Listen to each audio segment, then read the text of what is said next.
Señores, se usa mucho, y ya lo hemos dicho, que cuando ocurre un evento se busca un experto, porque generalmente cada área tiene personas que hablan con propiedad. Los grandes noticieros americanos hemos dicho que se especializan en tener especialistas cada vez que ocurre algo. Si es un problema de Medio Oriente, ya hemos dicho más de 10 veces, se busca un experto en política de Medio Oriente. A veces judío y a veces árabe, dependiendo de lo que le convenga al medio. Si es un problema de un accidente de aviación, busca un experto de aviación. Si es una guerra en algún lugar, buscan un especialista. Buscaron una vez un especialista en los piratas de Somalia, en esos que atracaban los barcos. Nosotros hoy tenemos la suerte de tener una persona que, no quiero decir que el que más, pero difícilmente hayan 5 dominicanos peledeístas que nos puedan tratar los temas que nosotros deseamos llevarle a ustedes. Se trata de Felucho Jiménez y quiero decir que en este momento quizá él nos aporte muchísima información con la sinceridad que lo caracteriza. Tiene muchas personas que lo adversan, pero yo estoy plenamente convencido de que él tiene una condición que no es muy, que los políticos dominicanos son muy proclives, y es que Felucho Jiménez siempre ha tenido autonomía de su economía. Inclusive la gente del PLD, que muchos de ellos tú no sabes ni siquiera cuál es su profesión. Gente que tiene 20 años gobernando. Pero Felucho tiene muy claro ese asunto. Y esa área, que es el área inmobiliaria, la maneja bien, y en este momento más, en que nosotros tenemos una isla y que la isla no crece, la tierra no se expande. Le damos la bienvenida a Felucho y le quisiéramos pedir, es difícil tú narigonear a Felucho para que se vaya por donde tú quieres, y yo no lo pretendo, pero sí quisiera que me permita que desarrollemos los temas en forma individual, porque son por lo menos 10 temas, Felucho, y tiempo suficiente para que tu amigo Michel, tu amigo Carlos, que conocen todo el país, sobre todo Carlos, te pueda tratar. Yo tengo, y le quiero pedir a ellos que me permitan la primera parte del programa para pedirte alguna opinión. Gracias por estar aquí. Gracias a ustedes por darme la participación. Al final, si consideras que los temas que te trato no es justamente lo importante para ti, pues al final tú puedes desarrollar el que tú quieras. Lo primero es, ¿tú crees necesario, después de vivir 1963, la Constitución de Bosch, 1966, la Constitución de Balaguer, 1994, dimos un salto cuando fuerzas extranjeras quisieron salir de Balaguer con una modificación constitucional. Inmediatamente vino a los 4 años, a los 6 años, la de Hipólito para reelegirse, la del 2010 de Leonel para reformar la patria, y la del 15 para la reelección de Danilo. Es necesario hacer un alto ahora y estudiar la posibilidad de una constitución que no sea tan frágil. Yo creo que sí, yo creo que sí. Dame en el aspecto constitucional señalar algunas cosas. Yo no soy experto en materia de constitución, no soy ni siquiera abogado, soy economista y como tú bien has dicho, me he dedicado mi vida y me he ganado la vida a través de ser un desarrollador urbano en la actividad inmobiliaria. De todas maneras, tantos años en la política ponen a uno en contacto con ese tipo de temas que es trascendental. Primero, se dice mucho que la nueva constitución, la que está vigente ahora, salvo aspectos que tienen que ver con lo de la reelección, es la más moderna que ha tenido, la mejor constitución que ha tenido el país. ¿Quiere algo de ahí? Difícilmente en la historia dominicana se puede encontrar un momento constitucional tan trascendente como el del año 1963. Salíamos de la dictadura de Trujillo y Juan Bosch, que había tenido una experiencia grandiosa en la constitución del año 1940 de Cuba, que sin ser cubano participó no solo de la discusión de esa constitución, sino que tuvo el privilegio de ser el que tuvo la redacción final a pedido del Partido Revolucionario Cubano de esa constitución, que era la más moderna en la época, digamos, de la dictadura y de la democracia de Cuba que había tenido ese país. Hay un libro, que es ¿Cómo fue el gobierno de Juan Bosch?, en el que al final aparece una entrevista que yo le hice y una de las preguntas fue sobre la Constitución.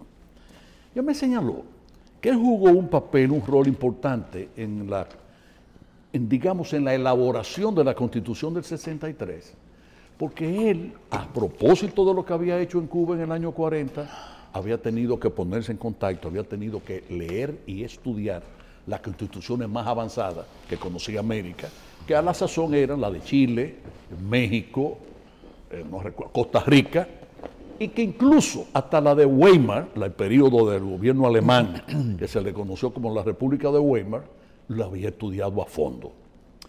Esa constitución del 63, señores, dejó cosas que son imborrables en términos de adelanto social. En este país se discriminaban los hijos naturales. Se dividían los hijos entre legítimos y no legítimos. Óigame bien, ¿eh? Y en esa constitución se le dio el carácter de igualdad al ser humano. No importa las condiciones en las que los padres los procrearon, todos eran iguales y todos tenían el mismo derecho. Me voy a limitar solo a ese aspecto. En materia social también habían conquistas extraordinarias. Pero en materia política había una cosa que fue la que Juan Bosch de su puño y letra tachó, que fue lo de la reelección. Bosch le quitó lo que los constitucionalistas habían aprobado. Los constitucionalistas, no, la comisión que elaboró el proyecto de constitución del 63 habían aprobado y quitó la reelección. Y yo les voy a decir a ustedes, no la quitó tanto porque en el fondo no era o no antirreeleccionista. Yo le dirigí 3 campañas electorales y tengo suficiente autoridad, perdónenme la inmodestia, como para yo decirle qué creía Juan Bosch sobre la reelección. El problema del año 63 era que era el primer régimen democrático que conocía el país a partir de la dictadura, luego de la dictadura de Trujillo. En consecuencia, no fue solo en el aspecto de prohibir la reelección, sino en otros múltiples aspectos de la vida política nacional, él introdujo cosas para que se marcara un distanciamiento visible entre lo que eran los símbolos del poder de la dictadura de Trujillo y lo que era el nuevo poder democrático en la República Dominicana. Y como en la vida de Trujillo y en la vida republicana dominicana, lo de la reelección era sistemático y además había provocado serios conflictos, él tacha lo de la reelección. Pero igual no se juramentó en el Salón de la Asamblea Nacional, sino en las escalinatas del Congreso. Igual tampoco usó la banda presidencial aquí, solo lo usó en México, porque el protocolo mexicano, cuando el presidente López Mateo le invitó a la celebración del día, del día más importante que se celebra en México, único presidente extranjero que ha sido invitado a un acto de esa naturaleza en México, todavía el día de hoy, Y sin embargo allá sí tuvo que ponerse la banda presidencial, porque el protocolo mexicano lo exigía. Juan Bosch no andaba con caravanas de vehículos, y nadie vio nunca un guardia en un puente, ni cientos de guardias en carreteras, si él se dirigía a cualquier otra ciudad del país. Juan Bosch como presidente iba al mercado y compraba, porque más que le dijeran cómo estaban los precios, como ahora que están altísimos, Él quería sentir, iba al mercado de ahí de la Avenida Mella lo que era el inicio del mercado de Villa Consuelo, iba solo con su jefe de seguridad, nada más. En consecuencia, naturalmente ese es un hombre y es un momento distinto de todo lo que se ha vivido.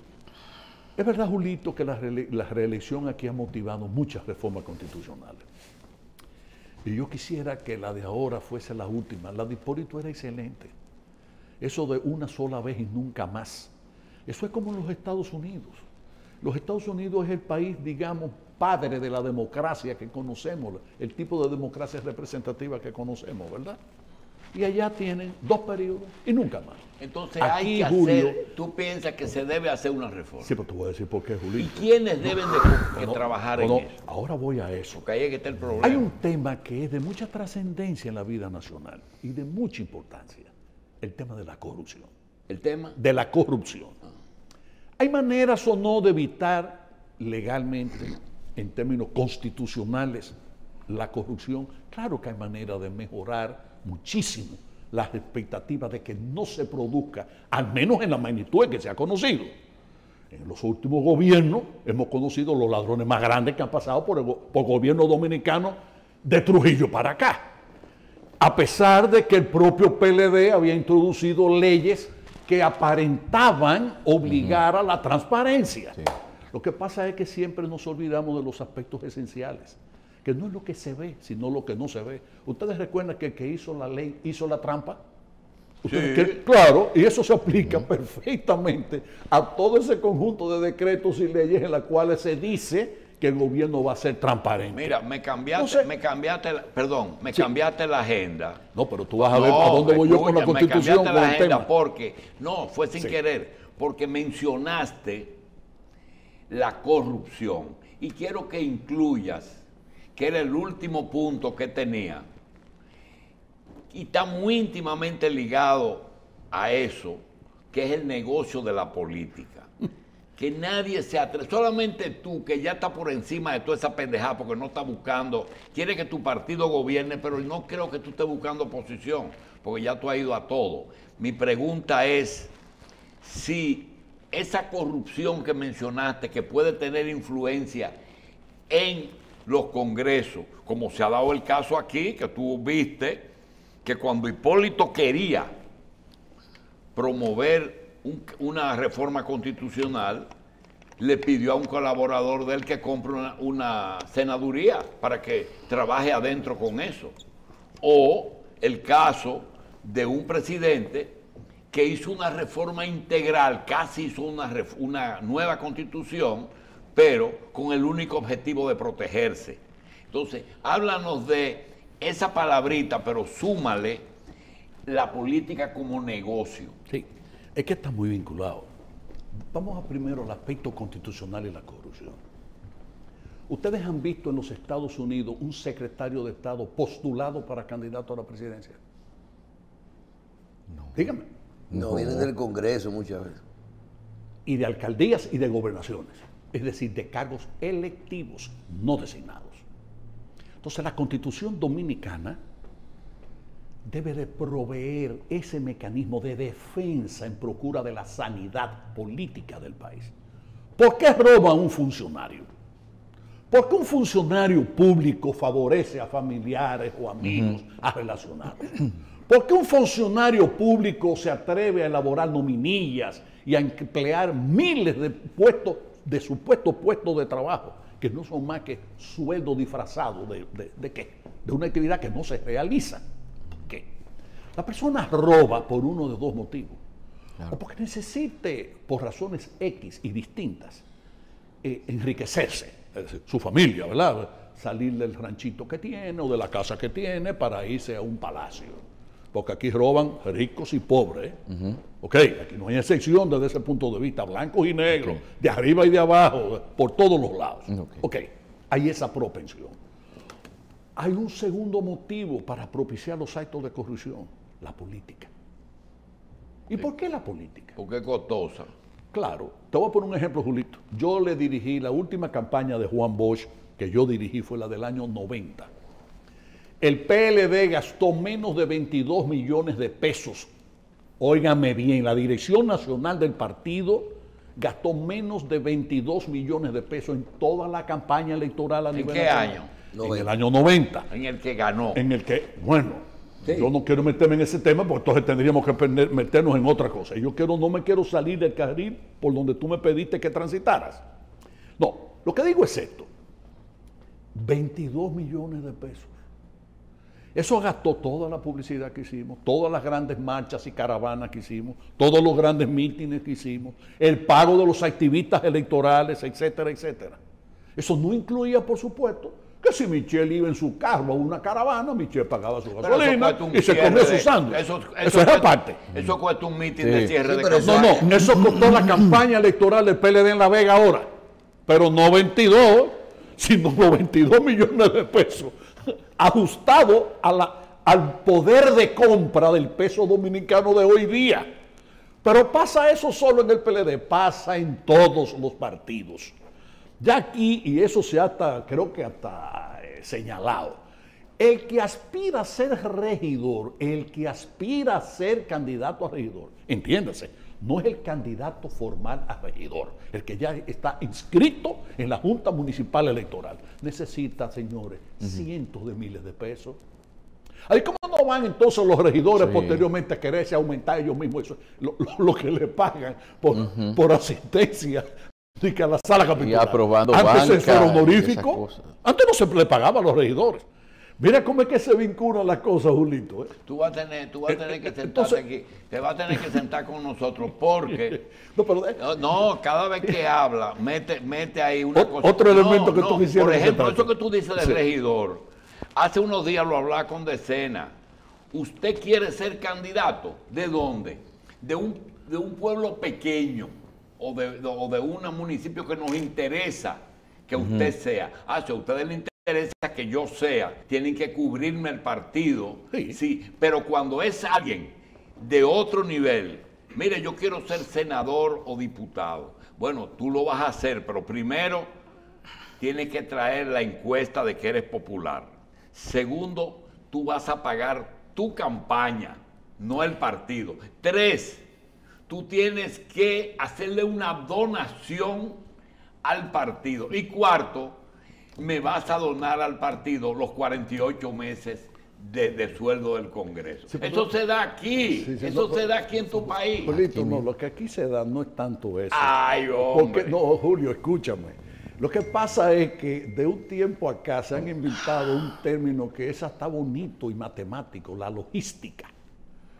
¿Cómo usted mueve No, es que a la ciudadanía a votar por usted? Pero eso se aplica hasta en las elecciones internas de los partidos. Muchas cosas. Oye, Michelle, La logística es muchas cosas. la logística, mira, comienza cuando usted manifiesta o desea o aspirar a una posición electiva. A partir de allá la logística se impone.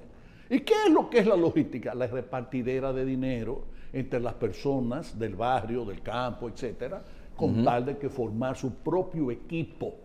Entonces ya el individuo se sitúa por encima del orgánico, del partido y de la organización. A partir de ahí ya es como aquella expresión de Cervantes en el libro El Quijote, que decía, dichosa edad y siglos dichosos, aquellos que los antiguos llamaban por dorado. No porque en ellos existiese en abundancia, ¿verdad?, el oro y la plata, sino porque no existía lo tuyo y lo mío. Es decir, a partir de ahí, rompan fila y vive el jefe. El individuo se sitúa sobre la organización, sobre el partido, y terminamos con el transfugismo. Y terminamos elaborando leyes que supuestamente procuraban evitar el transfugismo, y la propia Junta Central Electoral y el Tribunal Superior Electoral le permitió a un partido, que no quiero ni mencionar su nombre, que la gente que no había sido electa como candidato del partido nuestro, se lo aprobaran en otro partido. Ley muerta. Es decir, todo el esfuerzo durante años que estuvimos tratando de hacer las cosas de manera que le fuéramos quitando las patas del cangrejo de la corrupción y del negocio de la política. Y el transfugismo. Bueno, eso era, el transfugismo era una de esas patas. Nada, de manera sencilla y simple, los tribunales electorales, etcétera, decidieron que no importaba que el espíritu de esa ley ni nada de eso, sino que se le permitiese a ellos. Ahora, Julio, ¿Qué es lo que debe establecer la Constitución Dominicana si queremos evitar por lo menos una de las dos razones que he dicho yo que llevan a un funcionario público a pretender acumular dinero? O muy simple, vamos a decirle a los designados, a los miembros del gabinete, a los ministros, viceministros, directores departamentales, todos aquellos que ocupan una función pública por la vía de un decreto, que usted tiene todo el derecho, igual que todo el mundo, de aspirar, pero usted no puede estar manifestando aspiraciones políticas mientras usted esté ejerciendo las funciones públicas por las que usted fue decretado, o sea, por las que usted fue designado por un decreto. Desde ese punto de vista, el gobernador, que es un funcionario designado, el director de INAPA, el director del acueducto y alcantarillado de La Vega, por poner ejemplo, sí, ¿verdad? O el de Boca Chica, sabe que para poder ser candidato él tiene que renunciar a la posición que ocupa por la designación de un decreto. Desde ese punto de vista se puede establecer hasta el tiempo. Usted no puede no solo no ser precandidato o candidato a un cargo electivo mientras usted sea un funcionario designado, sino que incluso para usted poderlo hacer tiene que renunciar por lo menos 2 años antes. Y aquí viene la cosa. El periodo constitucional de un gobierno son 4 años. A fulano de tal lo nombraron ministro de lo que fuese. Ese ministro tiene un primer año. Él puede quizás hacer y deshacer, pero el primer año es muy difícil que haga y deshaga, porque ese es el periodo de aprendizaje. Y se aprende no solo a ejercer la función de ministro, incluso se aprende cómo poder robar sin dejar huellas. Desde ese punto de vista, si usted es ministro, si usted es director de una oficina recaudadora o de lo que fuese, ¿verdad? Usted no, o gobernador, usted no puede mostrar aspiraciones a menos que usted se presente lo siguiente. Si la Constitución le señala que por lo menos debe haber abandonado el cargo 2 años antes, desde ese punto de vista usted lo nombran, se pasa un primer año, pero ya tiene que renunciar al año. ¿Por qué? Porque si tiene que esperar 2 años, en la política dominicana lo usual es que 1 año antes de las elecciones ya los partidos designan sus candidatos. En consecuencia, ese hombre se va a limitar al periodo de aprendizaje, no va a poder robar. Por lo menos así se evita la mitad de la fuente de la corrupción. Eso no se ha medido. Yo no puedo decir que es exactamente el 50% de lo que un funcionario puede robarse. Sí. Pero por lo menos una de las 2 causales, ahora que esa palabra tan bonita está siendo muy usada por el asunto de que ustedes conocen, bueno, pues entonces por lo menos una de esas 2 causales se le elimina. La otra es muy sencilla, ya es más bien de leyes adjetivas. Y es que aquí hablan de la declaración jurada de bienes. ¿De qué declaración jurada de bienes hablan? Usted, por ejemplo, tiene un inmueble y usted lo compra por $1 millón de pesos. Pasan 4 años, pasan 8 años. ¿Usted cree que ese inmueble vale $1 millón de pesos? No, ese inmueble puede llegar a valer hasta 10 veces el valor original cuando usted fue designado. Ah, pero si lo declara al valor del mercado, ahí te robó. Mírenlo, ella se robó ahí, amigo. ¿Qué es lo que tiene que hacer una declaración jurada de bienes? Y lo separa, la declaración jurada. ¿Cuáles son sus bienes inmuebles? ¿Cuáles son sus inversiones? Todo eso está fijado ahí, ¿verdad? Pero debieran pedirle la de las esposas o los esposos, la de los hijos y la de los hermanos. La de los cuñados. La de los cuñados también. Óyeme, que no tienen el mismo Julito, apellido. Y a veces la de los compadres. Sí. Porque se da también este caso, Julio, el Ministerio X. El ministro tiene que presentar su declaración jurada. Los funcionarios importantes de esa cartera tienen que presentar su declaración jurada. Si aspirarían... Espérate, Julito. Julito, perdóname. ¿Y los asesores? ¿Y los asesores? ¿Tienen que declarar? No. Entonces, ahí hay un problema. Hay que revisar la fortuna de los asesores. Y pueden venderle al Estado. Si aspiran a qué, es que deben de irse 2 años antes. Porque un regidor... A cualquier cargo electivo. A cualquier cargo electivo. Así es que tiene que ser. Regidor. Mira, a lo que sea, Julito, tiene que ser obligatorio. Pero mire, usted habla... Ahora, perdóneme, ahora hay otro elemento que yo quiero señalar y por eso traje el libro. Mire, Juan Bosch no es solo que fue para mí el líder más genuinamente democrático que ha conocido la historia política dominicana. Sobre todo la historia moderna, digamos, de Trujillo para acá. ni Joaquín Balaguer tenía esa profunda fe y convicción de la democracia y del valor de la democracia que tenía Juan Bosch. A ese, que lo veían como si fuese comunista, que no fue comunista nunca, a ese hombre. Ahora, ¿en qué se manifestaba ese espíritu democrático, ese espíritu de Juan Bosch, de gobierno íntegro, de honestidad, en donde ese tipo de valor que ha ido desapareciendo, desgraciadamente con el tiempo, se impusiera? En ese gobierno de 7 meses, en ese intento de gobierno, porque no fue más que un intento, no llegó a desarrollar cosas que posteriormente las hizo otro. La presa de Tavera, por ejemplo. Eso, cuando Juan Bosch fue presidente, ya se había concertado el préstamo con la Overseas y los periódicos de la época ya daban la noticia. Yo soy vegano y veía los tractores, el movimiento de tierra trabajando en las carreteras de acceso. Le tocó el cargo, hacia donde, le costó el cargo. Bueno, por ir para Europa a hacer ese contrato. Sí, pero eso es otro elemento, Julito, que merecería incluso hasta un programa especial. Pues yo tengo muchos elementos que ofrecer, informaciones que ofrecer sobre eso. Lo que iba a decir es lo siguiente. La presa de Tavera comenzó a idearse con Trujillo, ni siquiera con Juan Bosch. Ya en la era de Trujillo, no solo esa presa, otras y otras carreteras y otras obras ya habían sido comenzadas a pensarse en ella y hasta hacer estudios iniciales. Bueno, Bosch la comienza, Balaguer la termina.